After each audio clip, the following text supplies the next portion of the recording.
welcome to this episode of WISE-360, a creation of Clarissa Burt, founder of In the Limelight Media. And I am your show host, Chrissy Cordingley. You'll be able to see this interview on In the Limelight TV, which is distributed on Roku, Amazon Fire, Apple TV, and 100 other smart TV apps. The audio version of this interview, of course, can be heard wherever you listen to your podcasts. And today I'm really excited to be interviewing Dr. Robin Hall, who is a board-certified family physician, entrepreneur, author, speaker, and cancer survivor. With over 30 years experience in medical practice, Dr. Hall is well known as a trailblazer, excellent diagnostician, and medical educator. And she has won many top doc awards. I didn't even know that was a thing. That's really exciting. In the Dallas-Fort Worth area, and has been listed in Texas Monthly for the past 11 years in a row as a Texas super doctor. She was one of the first doctors to start a concierge practice in the Dallas-Fort Worth area and in the country. She's the author of a book entitled The Other Side of Illness, Unexpected Blessings, that is due to be released this fall. We're very excited about it. And she has firsthand experience of what it's like to overcome adversity in business and in health, both personally and professionally. So welcome, Dr. Robin. So excited to have you on.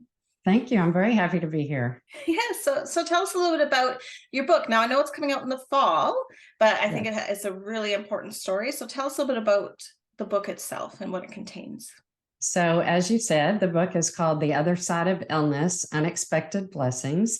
And a lot of people think it's just my story, but it's a compilation of stories of truth. They're all true stories of people that have gone through all different types of health adversities and positive things that came from that would not have happened had they not gone through that journey. And so some of the stories that I've collected are just absolutely amazing. People have sent me stories from across the country. Some of them are my patients. Some of them are people that I know in the community. And I'm just very excited to get this out because I think it's needed, especially with a lot of the negativity we have in the world now, something that will give people some hope. Absolutely. And I always think some of these adversities, it's hard to see why, but later on we were like, oh, this might have been a real big blessing in disguise. Could you share, is there a particular story that really hit you in the heart that you might like to mention? Well, there's a lot of them in there, but one of them that comes to mind is Mimi's story. And Mimi is someone that's very active in our local community.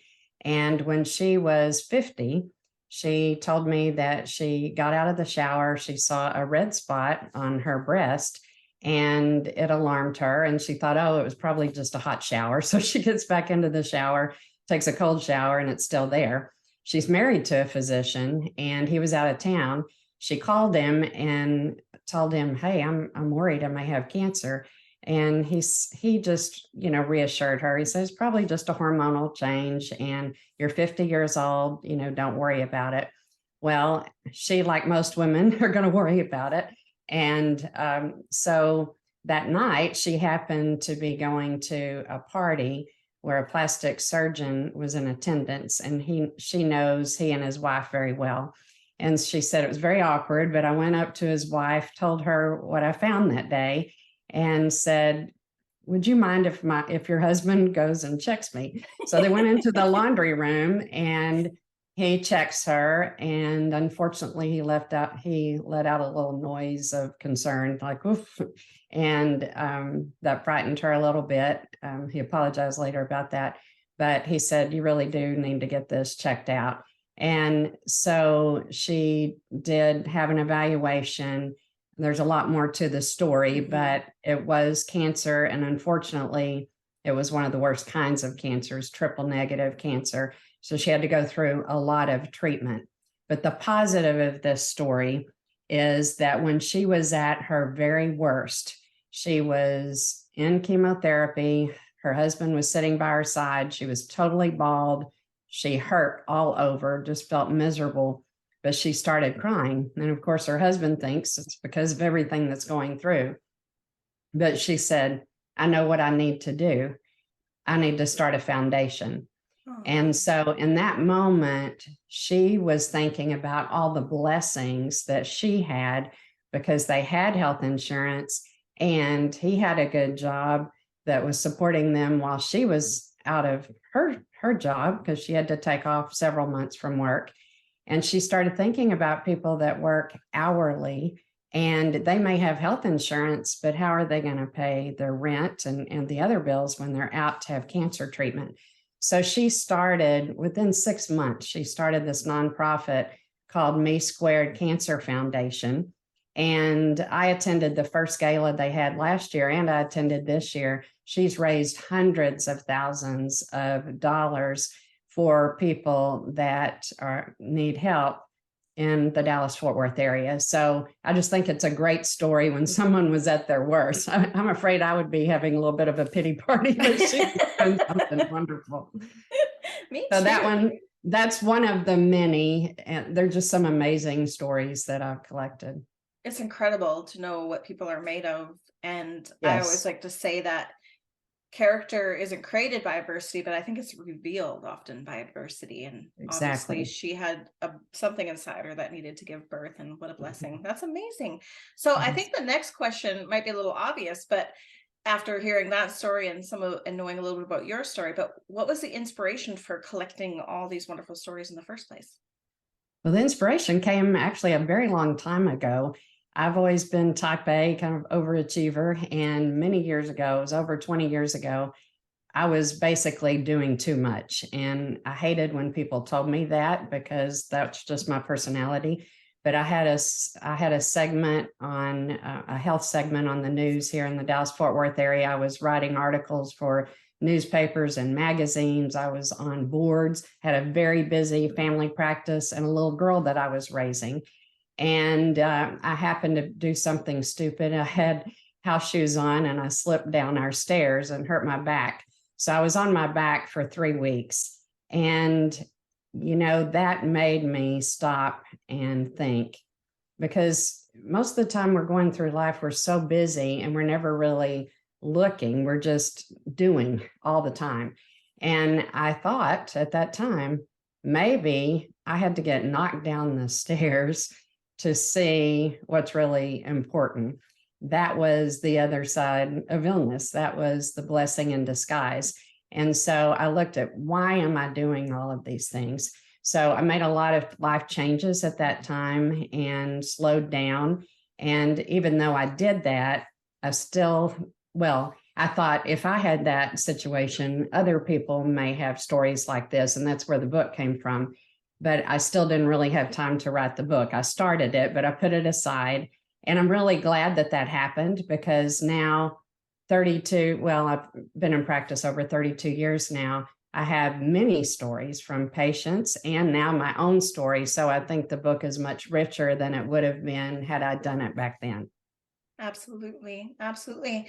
And I mean, definitely the inspiration people will gain from reading the book and the stories, and they can relate, and maybe other people out there that have faced such adversity will feel a little less isolated maybe in their pain or suffering. But what are your hopes and dreams for this book? What are you hoping will be achieved by sharing these stories? Well, the first thing we already mentioned is that's to give people hope. When you're going through these difficult times, sometimes it's hard to see the forest for the trees. So that's the first thing. The second is I want to basically create awareness that life is short. We take for granted our health and we go through life with our head down and don't pay attention to all the miracles and the beauty around us. So if we can give people a little bit of awareness to not take that for granted, that's another motivation. Also, I want people to consider having a new perspective on illness and maybe teach them how to reframe it into something positive. The other thing that was brought to my attention about my book is, when I first started writing it, I was thinking this is something for someone that's going through a health challenge or the caregiver. But it's really for anybody, because when you read these stories, it's really a wake-up call. Hey, this could be me. These are all true stories. And so those are the different things that I hope people will get out of it. I love that. I love that. Um, So can you maybe share a little bit about your personal story with cancer and what was your positive take once you finished going through that journey? Mhm. So in 2021, I found that one of my breasts was larger than the other when I got out of the shower, and then I felt a mass. This was very curious to me because 7 months before that, I'd had a normal mammogram and ultrasound, and I always get both because I have very dense breast tissue. It's very difficult to pick up a tumor on a mammogram when you have dense breast tissue. So obviously, I knew there was something wrong, and I went back and got another mammogram and ultrasound. Again, the mammogram did not pick it up, but the ultrasound did. And so I had to have a biopsy. We did that even though it didn't look worrisome on the ultrasound because of the change in that short period of time. We knew that would be important to do. And unfortunately, it was breast cancer, a very fast growing breast cancer. And so I had 3 opinions. All of those were to have a double mastectomy. And so I did that and had reconstruction 8 weeks later. And unfortunately, right after that, I got COVID. So I had 2 anesthesias and COVID, and now no hormones. It was quite an ordeal. I had to take off work for 3 months. And fortunately, I had another doctor working for me, and he and the nurse practitioner were able to take care of our patients. So that was great. So, your life flips upside down when you get the C word, we call it in my house. And, when you first get the diagnosis, you don't know what's going to happen next. You don't know what your treatment's going to be. You don't know what the prognosis is, all these different questions. It's no different if you're a doctor or you're not. You still have to go through all those same emotions. And sometimes I think it's a little harder when you know too much, when you know all the medical information. And so I went through that. I was off work for 3 months. One of my good friends who'd been through this said, it's going to take you a year to start feeling like yourself. And she was right about that.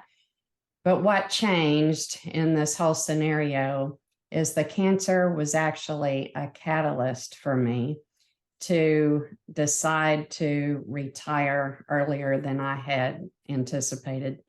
And so I retired from full-time practice in April of 22. I still work in the clinic about 3 days a month, but I sold the practice to the doctor that worked for me. And we just felt like we needed to stop and smell the roses. My husband has been dealing with stage 4 non-Hodgkin's lymphoma for going on 7 years. Oh, wow. So we had that. Now we had my breast cancer, and I just felt like God was telling me it's time. There's another chapter. And so that was the initial thing that I did. I really feel grateful that everything worked out, that I could do that. And it's really just changed my perspective on everything. I've always been grateful, but it makes you even more grateful for every little thing. In fact, every morning now I journal and I write down 3 things that I'm grateful for. I also have let go of some of my perfectionistic tendencies, which were never very healthy anyway, but that's some things that used to bother me. I let slip off my back a little bit easier. And I'm very intentional now about what I do. Like I said before, I was just busy all the time and involved in all these things. And now every day I really set my intention and I prioritize differently. Before, I was taking care of everybody. I've taken care of thousands and thousands of patients over 32 years. And doctors tend to put themselves on the back burner. I think all healthcare workers tend to do that. But I've prioritized a little bit differently that I need to be first taking care of my health. We always know that in our brain, but actually taking that action is 2 different things. And it's really interesting when you lose your health, how quickly you're like, oh my goodness, like how much have I taken this for granted? I had a near-death experience with an illness last year, and it really does. It really wakes you up to, am I My biggest fear was, have I done what I wanted to do with my life yet? No, like Right. there's so much more to do Hmm. and experience and share, right? I've got so many Right. relationships I still want to nurture and tender. So, how Hmm. has that affected your relationships with your family and just your overall happiness? Well, I think even though she won't necessarily admit it, our daughter, who's about to turn 26, this has been pretty tough on her. Yeah. First, she was afraid her father was going to die. And then the first thing she asked with my cancer diagnosis is mom going to die? So, I really make sure that we've always been close anyway, but, I make sure that I'm talking to people I love on a regular basis. If I think of if someone comes to my mind, I try to call them then and tell them that I was thinking about them, or drop them a text rather than just say, oh, well, I'll get with them some other time. But I've always had a close knit family. I don't think that has changed a lot. It's just we totally appreciate every minute. That's amazing. It's really amazing.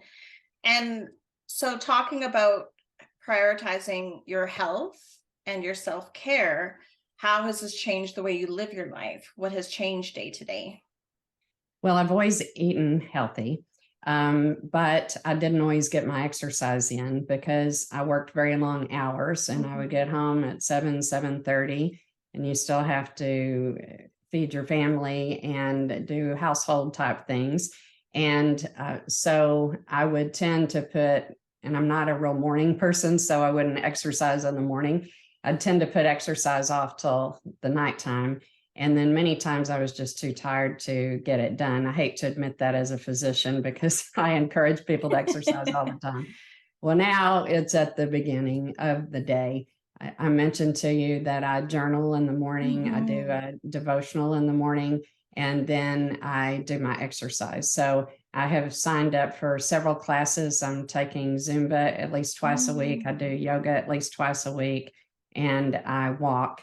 And, that makes everybody feel better, but that's important. And I make sure that I am scheduling fun things to do. Life can get very serious. And when I was working full time, it was pretty serious all the time because people have no idea what we see behind those exam room doors every day. And I'm somebody that has a lot of empathy. And so I would absorb that. And, one time somebody said to me, well, you're so serious. It's so different than I knew you before. You were a cheerleader and you had all of this, excitement and enthusiasm. And I think over time, when you've taken care of so many patients and you've seen so many bad things, and you've had to tell people bad things, you can kind of lose some of that. And Mhm. so that's one thing I learned with my husband when he was going through his chemotherapy. I found that I was kind of losing myself. And one of the things I learned was you have to find things that make you laugh. You have to create some fun. So I would schedule something fun, whether it was to see a movie or be with girlfriends or whatever, on a regular basis. And I continue to do that now. It's a lot easier to have fun now because I'm not, working 24/7, and I don't have some of those time constraints that I did before. But when you're writing a book and you're doing all these other things, you can get so focused that you don't just stop and go do something fun. And I bought a new puppy. So That's the best. What's your puppy's that's, name? his name is Barkley. He's a Aw. little Maltipoo. Oh, so cute. I love Maltese. That's so sweet. Oh, puppies are Yeah. the best. Mhm. And play is so important to health. Play is That's important. something I talk to my clients a lot about that. When was the last time you Yes, played? Like, exactly. yeah, you have to have a shift sometimes because life is really messed up sometimes and we need to Right. relax. Mhm. Absolutely. So Mhm. I know that your book is coming out in the fall. Where can people Yes. sort of pre-order or get a sneak peek or learn more about your story for now? They can go to my website, which is drrobinhall.com. There's no period in there. It's drrobinhall.com. It shows the cover of the book, unless I do a design change. And we don't have the pre-order on there yet, but I will have that later. I do have a free download about a medical issue if someone would like that. And that way I'll have their email. And when we get ready to launch, I can reach out to them and let them know that they can pre-order it then. That's amazing. Thank you. And before we wrap up, are there any last words of wisdom or hope that you would like to leave with the audience? I just hope that anyone that's going through a health adversity, it doesn't have to be cancer, it can be anything, but if they're going through that or they're the caregiver, I hope that they will reach out to other people. I hope they will do some of these things that I talked about, read inspirational stories, make sure you get out and do something fun, take a walk, whatever, because many times there is a blessing there. It may just be in disguise at this point. Thank you. Very wise words. And it's been wonderful having you on the show. Thank you, Robin. Thank you so much. I appreciate it.